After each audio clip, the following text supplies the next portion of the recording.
Hello children. In the last video we started a chapter from Echoes, a collection of ISC short stories, and the chapter was The Sound Machine by Roald Dahl. Klausner, a strange scientist, has contrived a machine. He wishes to test his theory of sounds. He believes that high vibration sounds can be audible to the human ear with the help of his mechanical device. Dr. Scott, his physician, calls on him and shows interest in the machine. But he is not convinced that Klausner's machine can register sounds unheard by man. So let's continue the chapter. Today we have to begin from page number 106. And looking round, the woman saw, who was the woman? Mrs. Saunders. And looking round, the woman saw her neighbor standing on his lawn, a fantastic, arm-waving little person with a pair of earphones on his head, calling to her in a voice so high and loud that she became alarmed. This is the way Klausner was behaving. And the way he was behaving, it alarmed his neighbor. Cut another one. Please cut another one quickly. She stood still, staring at him. Why, Mr. Klausner? She said, what's the matter? Please do as I ask, he said. Cut just one more rose. Mrs. Saunders had always believed her neighbor to be rather peculiar person. Peculiar means strange. Now it seemed that he had gone completely crazy. She wondered whether she should run into the house and fetch her husband. No, she thought. No, he's harmless. I'll just humor him. Certainly, Mr. Klausner, if you like, she said. She took her scissors from the basket, bent down and snipped another rose. Snipped means cut. Again Klausner heard that frightful throatless shriek in the earphones. Again it came at the exact moment the rose stem was cut, as it had come last time. He took off the earphones and ran to the fence that separated the two gardens. All right, he said, that's enough. No more, please, no more. The woman stood there, a yellow rose in one hand, clippers in the other, looking at him. I'm going to tell you something, Mrs. Saunders, he said. Something that you won't believe. He put his hands on the top of the fence and peered at her intently through his thick spectacles. Peered means looked. You have, this evening, cut a basketful of roses. You have, with a sharp pair of scissors, cut through the stems of living things. And each rose that you cut screamed in the most terrible way. Did you know that, Mrs. Saunders? No, she said. I certainly didn't know that. It happens to be true, he said.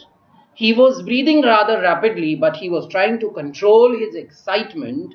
I heard them shrieking. Each time you cut one, I heard the cry of pain. A very high-pitched sound, approximately 132,000 vibrations a second. You couldn't possibly have heard it yourself, but I heard it. Did you really, Mr. Klausner? She decided she would make a dash for the house in about 5 seconds. You might say, he went on, that a rose bush has no nervous system to feel with, no throat to cry with. You would be right, it hasn't. Not like ours anyway. But how do you know, Mrs. Saunders? And here he leaned far over the fence and spoke in a fierce whisper. How do you know that a rose bush doesn't feel as much pain when someone cuts its stem in two as you would feel if someone cut your wrist off with a garden shears? Garden shears, garden tools. How do you know that? It's alive, isn't it? Now you know whatever Klausner tells Mrs. Saunders, it is frightening her. She thinks that now she is talking to a completely mad person. Yes, Mr. Klausner, oh yes, and good night. Quickly she turned and ran up to the garden to her house. Klausner went back to the table. He put on the earphones and stood for a while listening. He could still hear the faint crackling sound and the humming noise of the machine, but nothing more. He bent down and took hold of a small white daisy growing on the lawn. He took it between thumb and forefinger and slowly pulled it upward and sideways until the stem broke. From the moment that he started pulling to the moment when the stem broke, he distinctly heard in the earphones a faint, high-pitched cry. Curiously inanimate. Inanimate means something that is not living. He took another daisy and did it again. Once more he heard the cry, but he wasn't so sure now that it expressed pain. No, it wasn't pain. It was surprise. Or was it? It didn't really express any of the feelings or emotions known to a human being. It was just a cry. A neutral, stony cry. Stony cry? Stony means without showing any emotion, without showing any feeling. A single emotionless note expressing nothing. It had been the same with the roses. He had been wrong in calling it a cry of pain. A flower probably didn't feel pain. It felt something else which we didn't know about. Something called toin or spurl or plinnicment or anything you like. Now, toil, spurl or plinnicment, these words are used to reflect that he does not know what that means. He doesn't know what it means.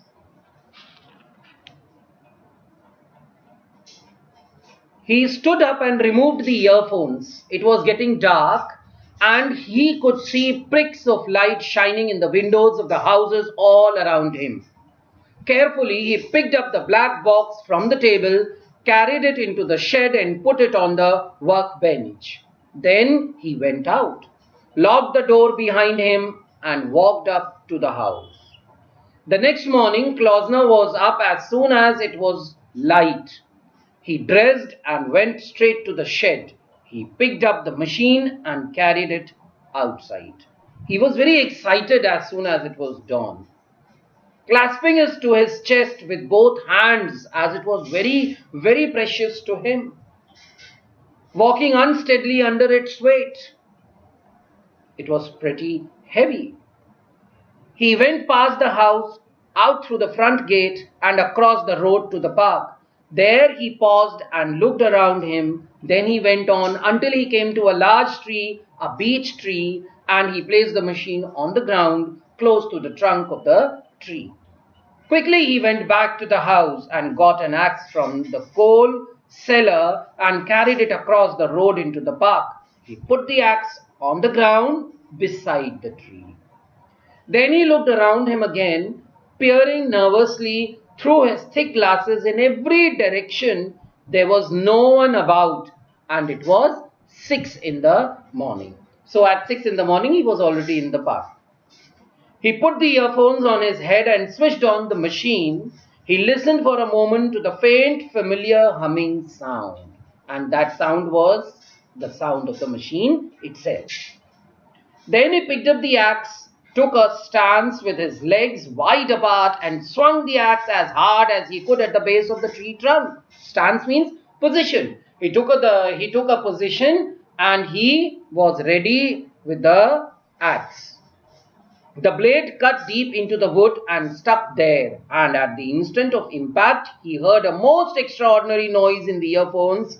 It was a new noise, unlike any he had heard before. A harsh, noteless, enormous noise, a growling, low-pitched, screaming sound, not quick and short like the noise of the roses, but drawn out like a sob, lasting for fully a minute, loudest at the moment when the axe struck, fading gradually fainter and fainter until it was gone. So this time Klausner experimented the sound machine on a tree by striking it with an axe in the park. The sound that he had heard over the earphones was totally different. Different from that sound when Mrs. Saunders was cutting the roses or even from the sound when he crushed the daisy in his own hand. Klausner started in horror at the place where the blade of the axe had sunk into the wood flesh of the tree. Then gently he took the axe and handle, worked the blade loose, and threw the thing on the ground. With his fingers he touched the gash that the axe had made in the wood, touching the edges of the gash, trying to press them together to close the wound, and he kept saying, "Tree, oh tree, I'm sorry, but it will heal fine." What is a gush? A long, deep cut. Now look at Klausner. Look at him. He's talking to the tree. He hits the tree. There is a huge gash in the tree trunk because of the axe. And then he is trying to put it back together again. For a while he stood there with his hands upon the trunk of the great tree. Then suddenly he turned away and hurried off out of the park, across the road, through the front gate, and back into his house. He went to the telephone, consulted the book, dialed a number, and waited. He held the receiver tightly in his left hand and tapped the table impatiently with his right. He was nervous. He was very impatient. He heard the telephone buzzing at the other end, and then the click of a lifted receiver and a man's voice, a sleepy voice, saying, "Hello, yes." "Dr. Scott?" he said. "Yes, speaking." "Dr. Scott, you must come at once, quickly, please." "Who is it speaking?" "Klausner here. And you remember what I told you last night about my experience with sound and how I hoped I might?" Yes, of course. But what's the matter? Are you ill?" "No, I am not ill. But it's 6:30 in the morning," the doctor said. "And you call me, but you're not ill. Please come quickly. I want someone to hear it. It's driving me mad and I can't believe it." The doctor heard the frantic, almost hysterical note in the man's voice, the same note he was used to hearing in the voices of people who called up and said, "There's been an accident, come quickly." He said slowly, "You really want me to get out of bed and come over now?"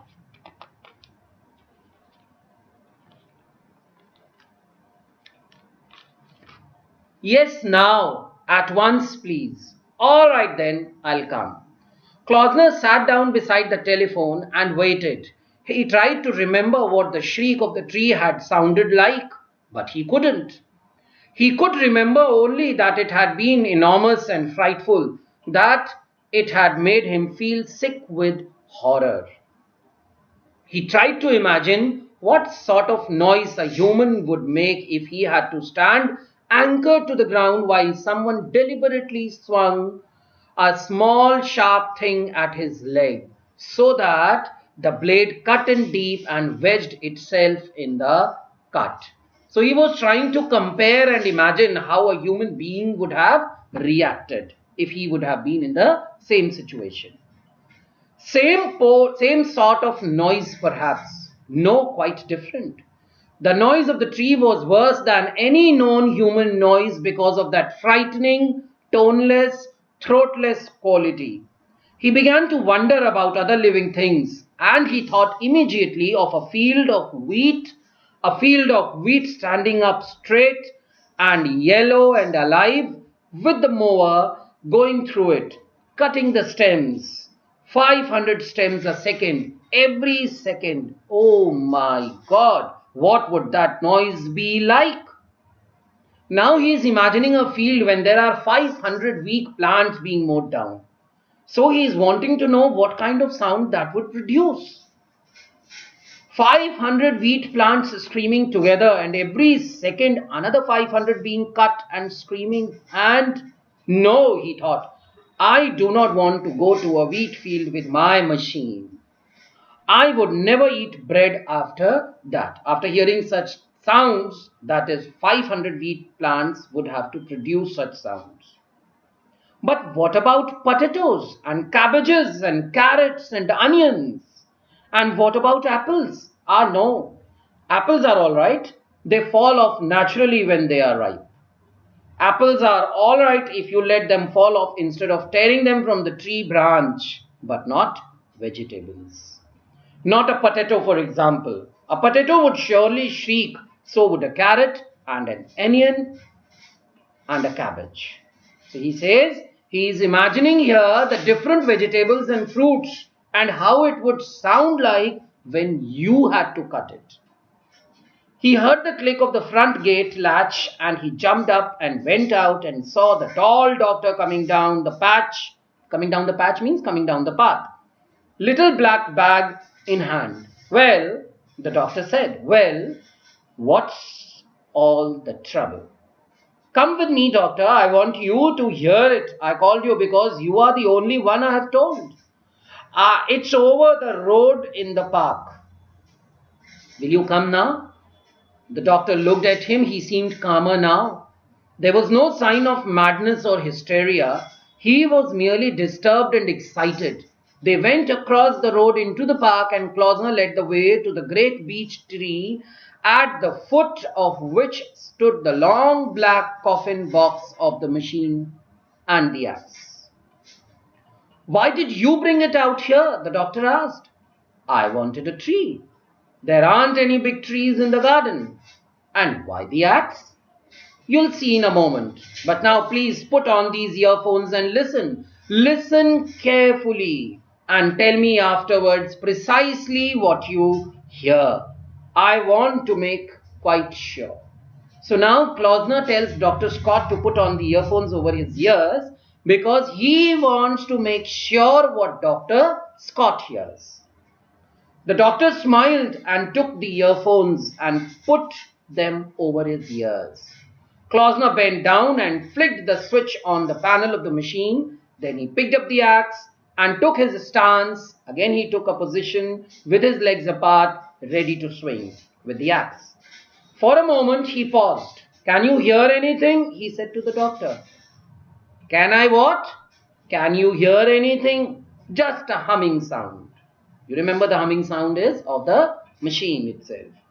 Klausner stood there with the axe in his hands trying to bring himself to swing, but the thought of the noise that the tree would make made him pause again. He did not want to hear that terrible, frightening scream again. What are you waiting for? The doctor asked. Nothing, Klausner answered.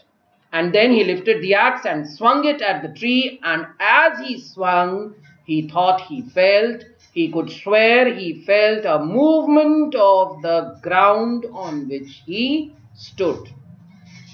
He felt a slight shifting of the earth beneath his feet, as though the roots of the tree were moving underneath the soil. But it was too late to check the blow, and the axe blade struck the tree and wedged deep into the wood.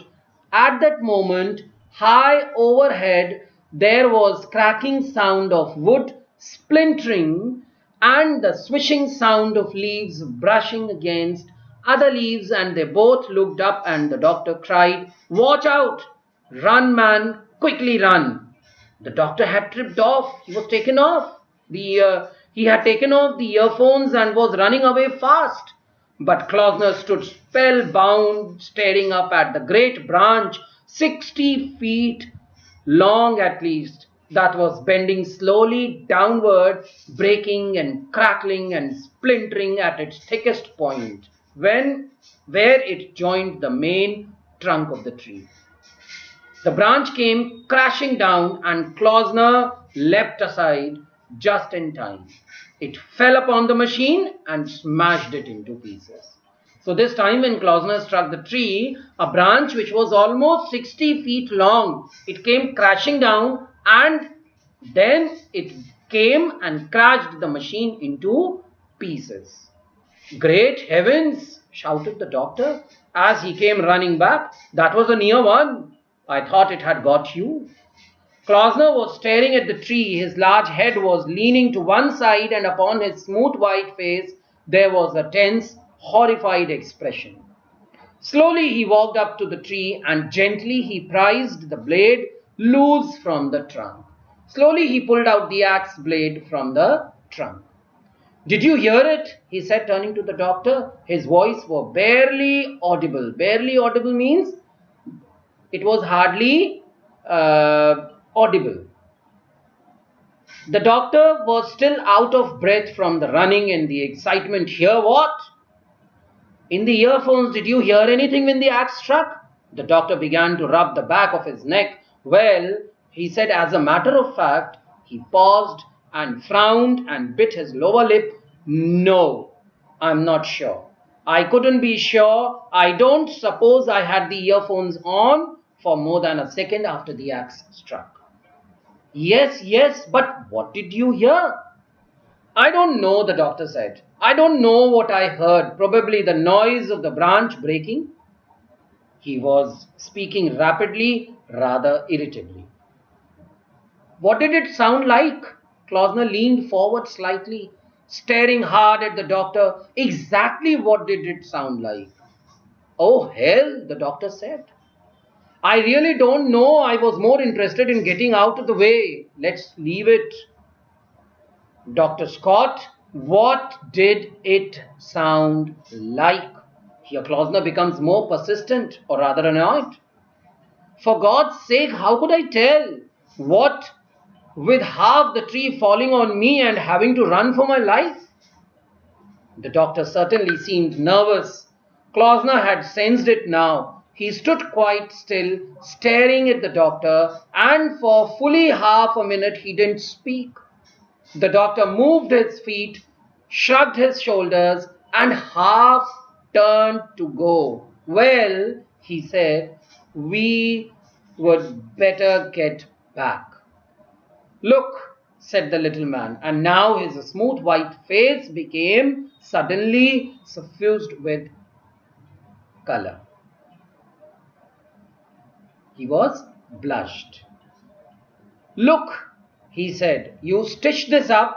He pointed to the last gash that the axe had made in the tree trunk. "You stitch this up quickly." Look at Klausner. He's asking the doctor to stitch up the gash which the axe had made on the tree. How silly. So doctor says, "Don't be silly.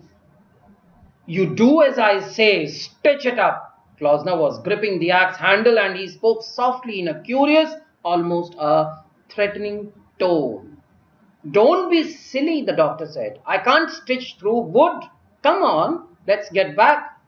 "So you can't stitch through wood?" "No, of course not." "Have you got any iodine in your bag?" "What if I have?" "Then paint the cut with iodine. I'll sting." "I'll sting means it'll sting, it will burn, it will hurt, but that can't be helped." "Now look," the doctor said, and again he turned as if to go. "Let's not be ridiculous. Let's get back to the house and then paint the cut with iodine." These were his orders. It was not funny for Klausner. He wanted Dr. Scott to paint the gash of the tree with iodine that he had in his bag. The doctor hesitated. He saw Klausner's hand tightening on the handle of the axe. He decided that his only alternative was to run away fast, and he certainly wasn't going to do that. "All right," he said, "I'll paint it with iodine."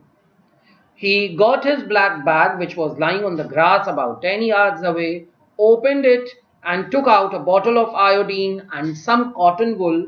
He went up to the tree trunk, uncorked the bottle, tipped some of the iodine onto the cotton wool, bent down and began to dab it into the cut. He kept one eye on Klausner because he was worried, who was standing motionless with the axe in his hands watching him. "Make sure you get it right in. Make sure, doctor, that you put the iodine in a proper amount at a proper place." "Yes," the doctor said. "Now do the other one, the one just above it." The doctor did as he was told. "There you are," he said. "It's done." He straightened up and surveyed his work in a very serious manner that should do nicely. Klausner came closer and gravely examined the two wounds. Gravely examined means very seriously he examined the two wounds. Yes, he said, nodding his huge head slowly up and down. Yes, that will do nicely. He stepped back a pace. You'll come and look at them again tomorrow. Oh, yes, the doctor said, of course. And put some more iodine on, if necessary. Yes. Thank you, Doctor, Klausner said, and he nodded his head again and he dropped the axe, and all at once he smiled a wild, excited smile, and quickly the doctor went over to him and gently he took him by the arm and he said, "Come on, we must go now." And suddenly they were walking away. The two of them walking silently, rather hurriedly across the park, over the road, back to the house. So, with this, children, we have come to the end of the chapter. It is not a difficult chapter, though it is a bit lengthy, as it has various descriptions and details. Klausner, as we have seen, was a scientist. He was intent on making a sound machine, and because he thought he could hear sounds, so he wanted Dr. Scott to test. But Dr. Scott was a bit confused. So, children, I advise you all to read the chapter thoroughly. Thank you.